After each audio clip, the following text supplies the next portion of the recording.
The Morning Sports Desk, available on demand on Spotify, Apple Podcasts, or wherever you get your podcasts, and WadenaRadio.com. It is the Morning Sports Desk on a Friday, the 18th of October. CJ Baumgartner joined by Corey Tackman.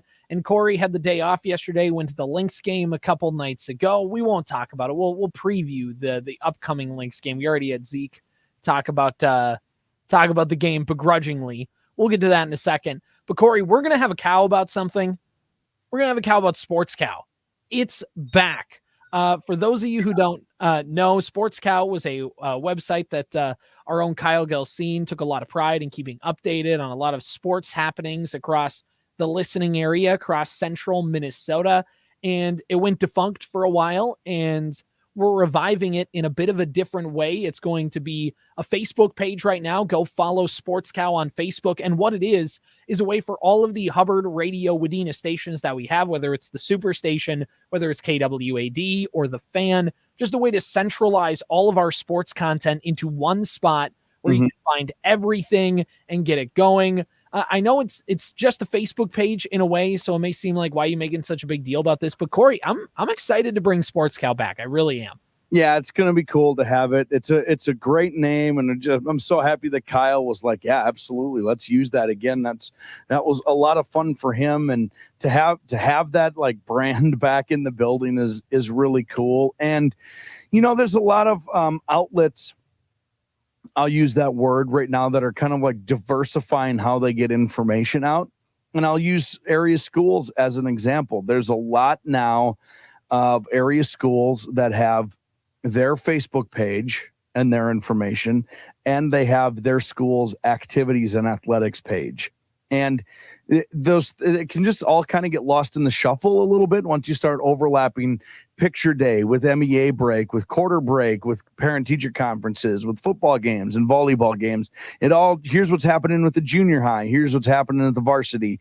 And we were starting to run into that too ourselves. And we've got tons of local events and local news and things like that we're constantly trying to get the word out. And we want to be able to give that information justice. And we always dive headfirst into the deep end of high school sports and regional sports. And now both of these things get a chance now to get to live and not be so claustrophobic and breathe and have an opportunity to be seen. And the fact that it gets to be Sports Cow back is awesome. So yeah, on your social media, on your Facebook, Sports Cow, one word. It'll be very straightforward. Like it, share it with your friends. And this is the infant stages of this Facebook page. So there's a lot to be coming, and there's a lot to catch up on yet. But we're excited to have the Sports Cow back. Yeah, and by the way, couldn't be better timing, because playoff football and volleyball, section cross country, state girls tennis, that's all coming up next week. So we are going to have loads of content on that page for you to enjoy. Go follow it. Like Corey said, Sports Cow, one word, on Facebook. And I know Kyle has shared it a couple times, and people have been letting him know they're glad to have it come back. It may not be in the exact same form, website withstanding, but we'll let things like that develop down the line if need be. It's a new world. We have caught up to the year 2004 with a Facebook page. Here we go. Look out, world. Here we come. It's going to be fun. It's a lot of fun. So go follow it on Facebook, and we'll try and post it as much as we can. This is the soft opening, and expect us to come locked and loaded on Monday morning with great stuff. We kind of already have games, I think, set for Tuesday for our opening playoff stuff. At this time, no pigtail volleyball games have been set, so we really can't tell you if we're going there or not. Because we are not going to know really until Corey? Saturday, Sunday morning, I think, is when the QRF gets released for volleyball. Yeah, and typically we haven't done the pigtail volleyball games on Monday. So our first up for us, I think, those section football games on Tuesday. I think if I walked in Monday morning and went to Jen and said, hey, Jen, because she does our traffic and ad scheduling for all of our stations. If I walk in and say, hey, Jen, I want to do a volleyball game tonight, you think you can make that work? I think she'd throw me off the roof. we've done it before, but that was in the understanding of, just so you know, Monday's going to be a mess and we'll have to figure it out. We've definitely done it before, but maybe only like for a year. Right. With using QRF now for however long that's been around. It hasn't been 10 years, but it's been close to it. All these volleyball seedings would be done already also. Right. So we would have been able to prepare for Mondays. It just doesn't matter. And it's the pigtail stuff. And it matters to them. That's not what I'm saying. It matters to those schools who are playing, but we'll pick it up in earnest volleyball coverage on Wednesday, and then playoff football the day before on Tuesday. Holy moly. It's I know you've looked at it, but Tuesday football, Wednesday volleyball, actually probably nothing on Thursday. And then volleyball Friday, football on Saturday. So we're in it, baby. We made it, CJ. Here we go. A lot of stuff. I mean, if you look right now at Minnesota scores, looking, obviously waiting to see everything get finalized, because QRF doesn't necessarily mean the bracket is released. So sometimes there's a little bit of flip-flopping that can take place. If you look on minnesotascores.com right now, and some of them, the QRF has been finalized. Some of them are to be dated. Some of them are going to be, like, Section 5 isn't going to be officially set out until Sunday morning. So everybody's a little different. Section 6A, the QRF is out and seeded and final. But there still is some flip-flopping and some finagling and some other things that need to happen. Obviously, the high school league, it's up then to the section organizers and stuff like that to get it up on the website, and on the high school league website, and then everything's officially official. But Corey, here we go. I mean, we're into this. I know me and Zeke yesterday did a big preview talking about the local games across central Minnesota for football on Tuesday night, because those brackets got released yesterday morning and we were able to talk about them. And you can go look and see all of those matchups that are going on at WadenaRadio.com.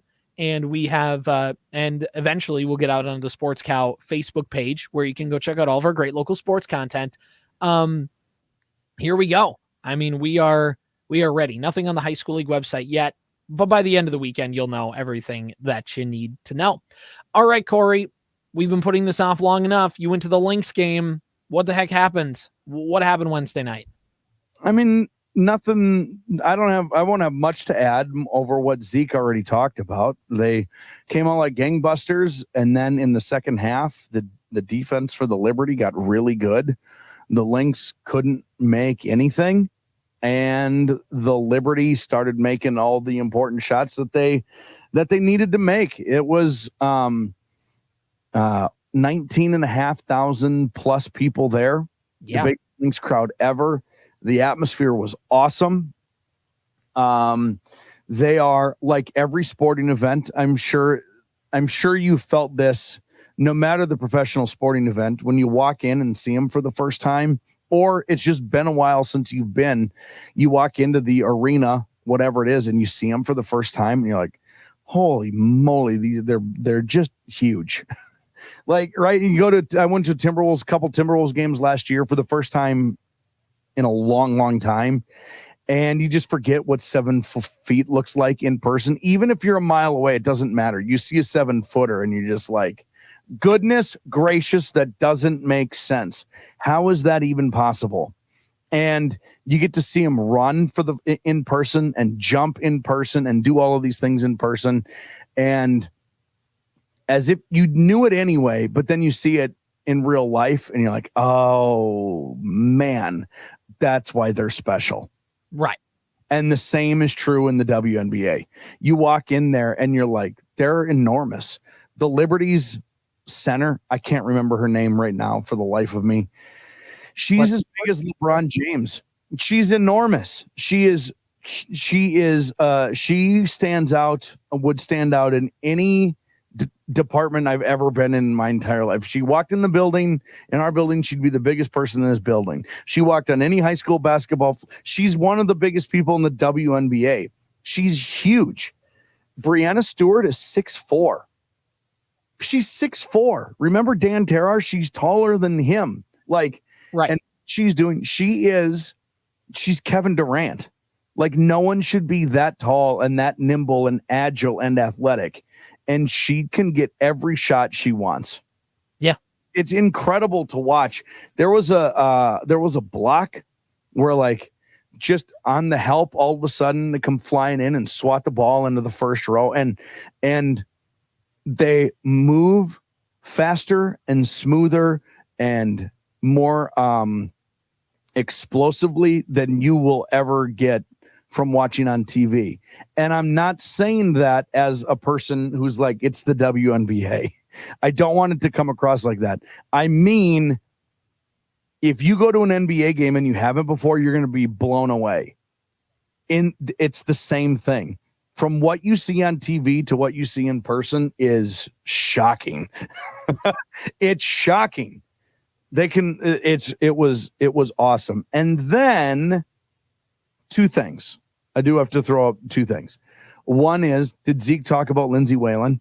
Yeah, he mentioned the ring. Yeah. The coldest thing I've ever seen in my life. It was so cool. I said she should have just pretended to pick her nose and just went, and then just had that. Like she played it so cool and then just goes, bam. It was awesome. And then the three, obviously, by UNESCO at the end of the game. From our perspective on the baseline, the net didn't even move.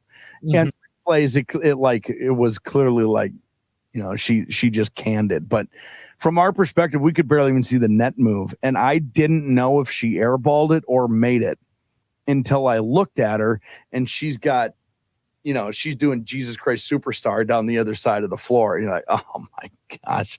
And then 19,500 people, the largest crowd in Lynx history, got pretty sad and quiet. The exact second when everyone's heart broke in half.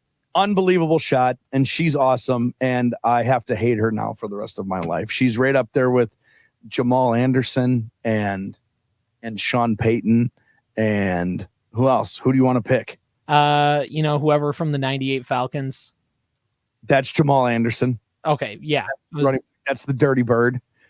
Nikola Jokic. No, I don't know. I can't hate him because he wasn't a heartbreaker. Okay, how about Luka Doncic? Luka can, pretty much like every guard that I hate Jamal Murray now. I hate Devin Booker now.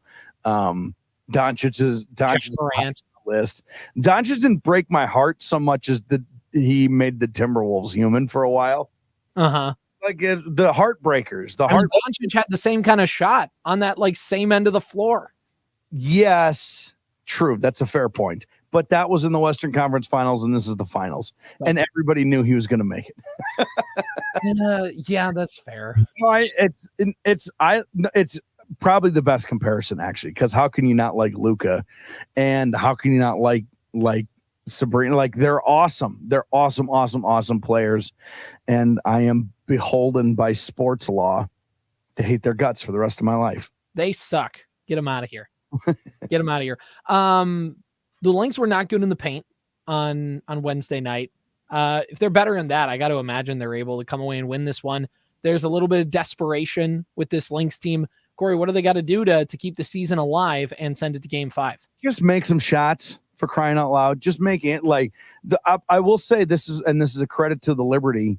They're enormous everywhere. Like they're really big roster, bigger than the Lynx. So if shots not falling in the paint is a testament to how big the Liberty are, even if they're not contesting whatever. Eventually you just get beat up enough inside that you start alligator arming shots, and it just changes things. That being said, the Lynx missed a lot of you got to make that kind of bucket. And if you make one more of them, two more of them, you win that game. Right. So, just shoot a little better. That's pretty much the end of it. It's not like not like the Liberty scored a lot of points. Their hands defensively are they a bugger, the Lynx. They are annoying on defense. So just make a couple more shots. Make the bunnies pretty much is how that goes. And now you're even, right? You stole game 1 from them. They stole this one from you. They were up. The Lynx were up big.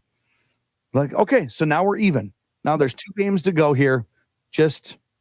But you got to win this one with game 4 tonight. Yeah, it's disappointing because you had you took home court advantage away from the Liberty in game 1 game 1, and then they took it right back.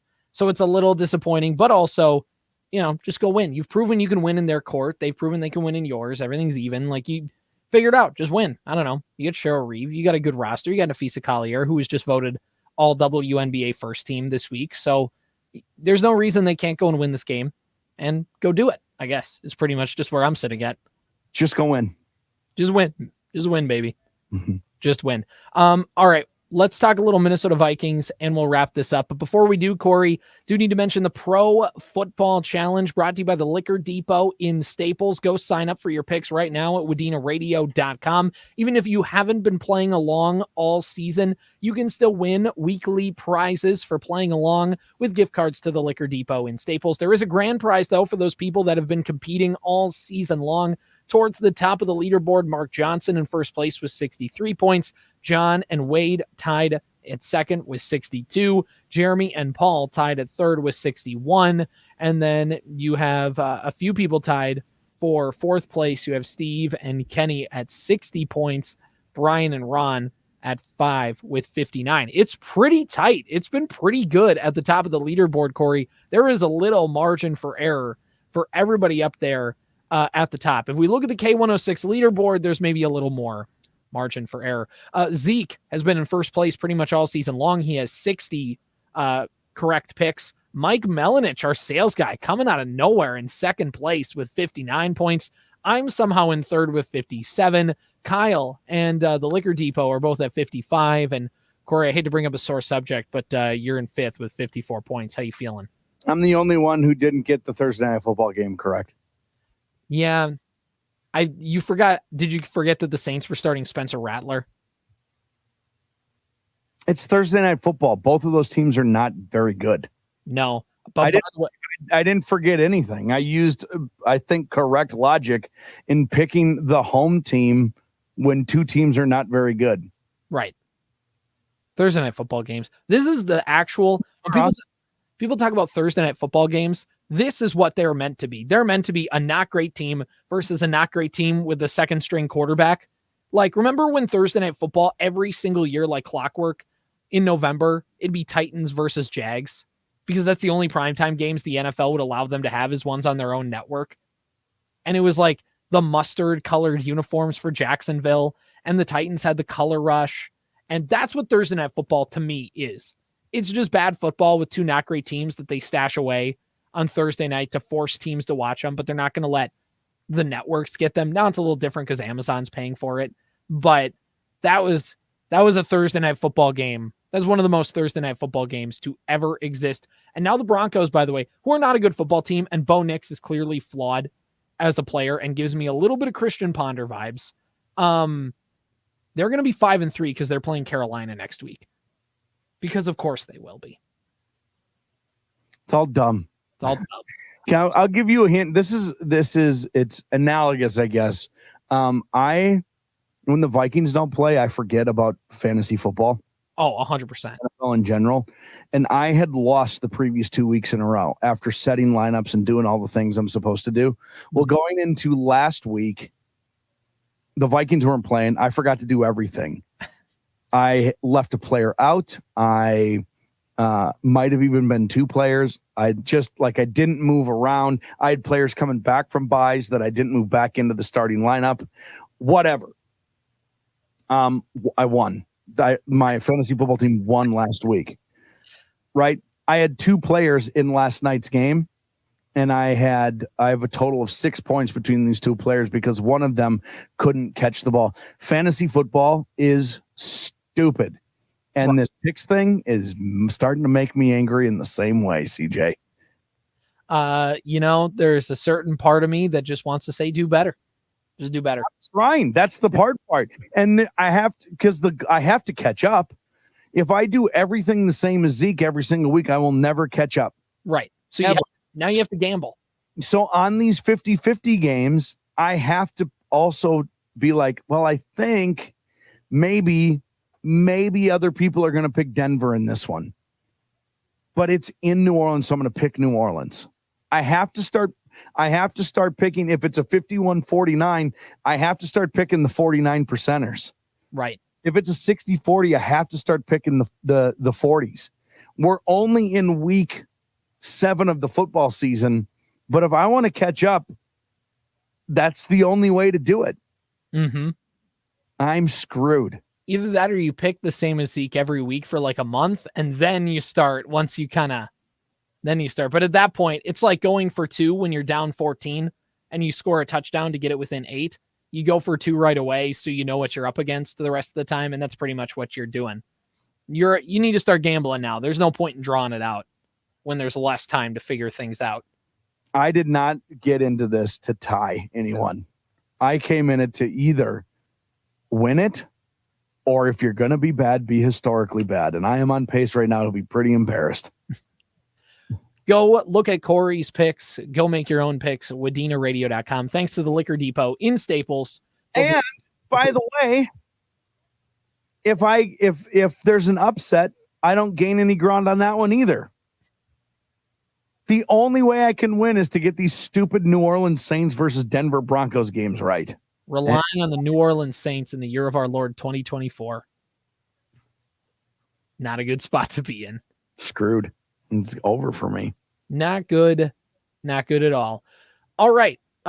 Corey, I asked Zeke this question. I've heard this question brought about earlier when I filled in for you on the big show yesterday morning. I asked Nathan over at Mid Central Equipment this same question. Yeah. Is this the biggest Vikings and Lions matchup ever? Interesting. Zeke said for sure in the last 30 years. He's going back to like the mid 90s when Barry Sanders and Lions were competent. I would say yes. I would say this is the biggest matchup ever between these two teams. Zeke said since, yeah, that makes sense. Zeke hedged a little bit. He didn't want to go ever, but he leaned heavily towards that one. It's hard for me to answer ever, but probably ever in my life. Yeah, because there were some Lions teams that were like, they were respectable. Barry Sanders, Scott Mitchell, Herman Moore. Mitchell, that's the name I was looking for. Left-handed quarterback. Yes. Henry Thomas on their defensive line. Like they always had pieces. Always. Mm-hmm. It wasn't until like the 2000s when they got to be like irredeemably bad. Didn't Matt Stafford and Calvin Johnson have? Yeah, but it always felt like whenever they had good seasons, the Vikings were not good. Like it was like they were just not. Is that what it was? There were never seasons where the Lions and the Vikings both made the playoffs. Sure. And that part I understand, but that doesn't mean that their week 7 game wasn't big at the time, right? Like, sure. Did Stafford and Calvin Johnson cross over with Brett Favre? Yeah, but it was Stafford's rookie year. Were they good that year? That's just all I'm saying. They were still bad that year. Okay. So I mean, probably even for a week 7 game, I guess you could call it that. This probably my biggest argument with that question is that it's week 7. Well, and that's the thing. These two teams are going to play in week 17, and that might be the biggest. That'll probably be the biggest game between these two teams, depending on where they're at that point in the season. Correct. That could be not only deciding the division, that could be deciding the number 1 seed in the NFC. Correct. That would be the biggest one. But at this point in time. If you were to ask me right now, which is a bigger game, this one or week 17, today, the week 17 game is more important. Right. Than this one. But up until this point, yeah, probably. I think it's certainly the two best teams from, you know what I mean? Right. Like the fact that just both of them are relevant. Mm-hmm. We're not sure if Aaron Jones is going to play. Blake Cashman is out with a turf toe. Which, by the way, turf toe needs a rebrand because every time you say somebody's out with it makes it, oh, whoa, you got rug burn on his toe, when it's really like there's a broken bone in your toe and it hurts to move. Yeah, Yeah. It makes you sound very weak. He needs a rebrand, I think. Totally. Turf toe rolls off the tongue. I get why it caught on, but it does not, it doesn't necessarily, like, if you just tell somebody, they're out with turf toe, it's like, it sounds like rug burn in my mind. That's what I equate it to. Like, oh, all right. Yeah, it makes me want to call you a name. You're not allowed to call people. You know what I mean? Like, that's what it's but it's a bugger, and that's a lingering one too. It's a pain tolerance one a lot of the time. And like is it worth, the Vikings are very cautious with injuries. It always feels like under the Kevin O'Connell regime, like they are everyone's cautious. Right. And well, compared to Mike Zimmer, everybody's like, a generation gap in cautiousness, because Zimmer was the one who was out there talking about Sharif Floyd getting frustrated that he was hurt. It's like, man, he doesn't have control over that. Like, and then now where Kevin O'Connell's like, yeah, if you're not feeling 100%, we don't need you to play. And they're like, okay, what?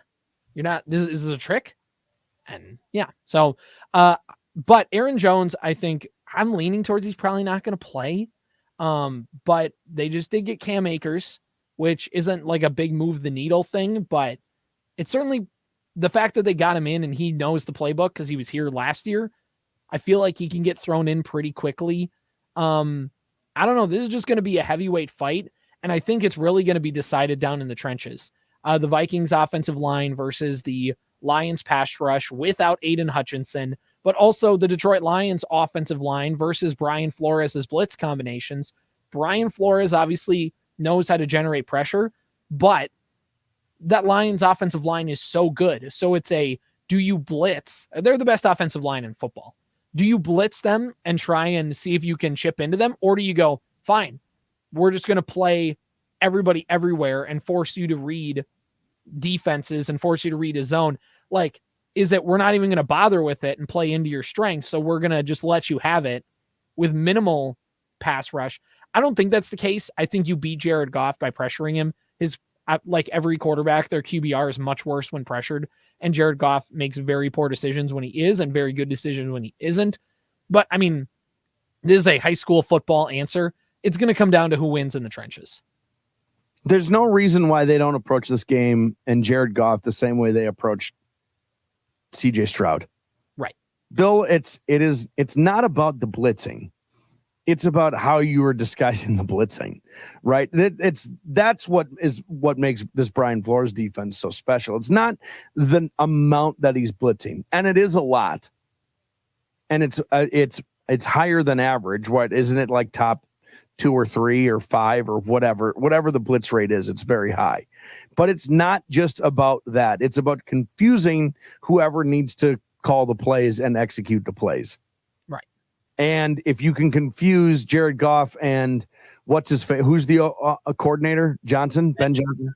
Yeah. Like if you can confuse him, then we're talking about a successful thing. But if he's figured it out and you blitz and they start running plays to that blitz side, it's game over for your favorite defense in purple. You know what I mean? That is going to be, that's pretty much it. Well, that's pretty much it. And the other thing is too, the Vikings defense has gotten a lot of turnovers, and turnovers they're not inherently fluky where, you know what I mean? It's not like all of them are luck, but a lot of them they're not necessarily something you can always predict. Like, oh, we're going to get 2 turnovers today and we're going to be fine. You can never predict them. You can never predict when they happen. You can't just have a play that says, this is our create a turnover play. That's not what happens in football. So we'll see what the Vikings do on that if they don't get any turnovers. The other thing is what happens if the Vikings get down early, because we've never seen them. They've always been playing with the 2-score lead all the time. And I know it can get hairy at the end of games, but that gives them just enough of a cushion to ride it out. And this Lions team specifically is a team you do not want to get down by 14 points by, because they will just run. It's that meme where it's got the Madden play where it says run through an MFer's face. That's what they're going to do on you the entire game if they get up by multiple scores. You have to keep within 1 score, and you have to make sure that if there's any team that has a 2-score lead, it's you, because then you get the Lions. They can throw. They can stretch the field. Laporte is good. Jameson Williams is good. Amon-Ra St. Brown is good. They have that capability, but they like to just run it down your throat the entire game, dominate time of possession, beat you up. At least make him throw it a little bit to where you potentially can have Jared Goff throw turnovers.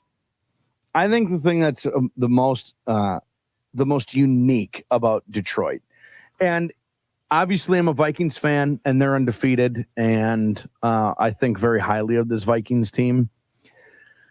Detroit is probably the most, if anybody said Detroit is the best team in the NFL, I don't know that I would be willing to argue with that. I don't even know I'd be willing to, like, even especially after they dismantled the Cowboys. But to me, their defining feature is it's not that they can run the ball or that they will throw it if they have to, or defensively before Hutchinson got hurt, their pass rushing, like they're a very complete football team. The thing that makes them so darn scary is they don't give a crap about what they do and when they do it.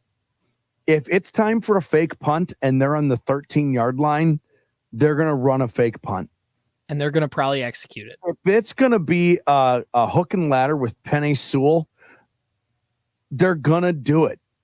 If it's going to be getting that one offensive lineman to rule himself eligible just as an FU to last year when that happened in Dallas on Monday Night Football, they're going to do it. They're going to do they're going to do the crazy thing in the crazy spot.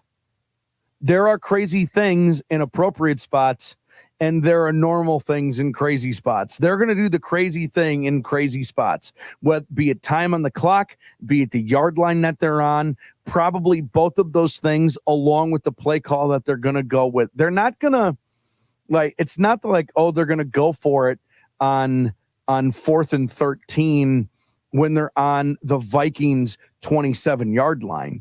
Right. It's that they're going to go for it on 4th and 13 in the first quarter on their own 9. And you're like, what are you doing?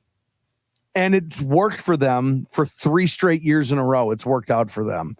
And it's because it's totally unpredictable. They're the most unpredictable team in the NFL, I think, right now. And that includes Kansas City, who does ring around the rosy in the backfield before they snap the ball. Right. Detroit's awesome. Yeah, it's going to be a tough one. I'm a homer. I still think the Vikings are going to win. I think they win 24-21. You know what? No, I'm going to lean full into this take. I try to be reserved. The Vikings are going to win. It's going to be a shootout. It's going to be 37-34. I'm going with this take because if you get into a shootout with the Lions, I think you can win because the Lions don't have the pass rush that they did with Hutchinson, although I think Dan Campbell can rah-rah them to at least play above their weight for the first week after Hutchinson goes out. But that Lions secondary is still a liability defensively. Their defensive coordinator, even though he's got good players and they've had some good performances, he necessarily isn't revered as like a big defensive mind. So I think Kevin O'Connell can scheme around him. I think Brian Flores can hold his own with Ben Johnson. I do think the Vikings get a win. I'm going to go 37-34 because I'm a homer. I do agree that the point total needs to be at least 25 because 24 points is probably not enough to win. No. What is the over-under? Do we know the over-under? 37-34 is just a boatload of points. It is. The odds for the Vikings, they are favorites to beat the Lions according to BetMGM. Okay, where's the spread? What, half a point? Yeah, 1.5. 1.5.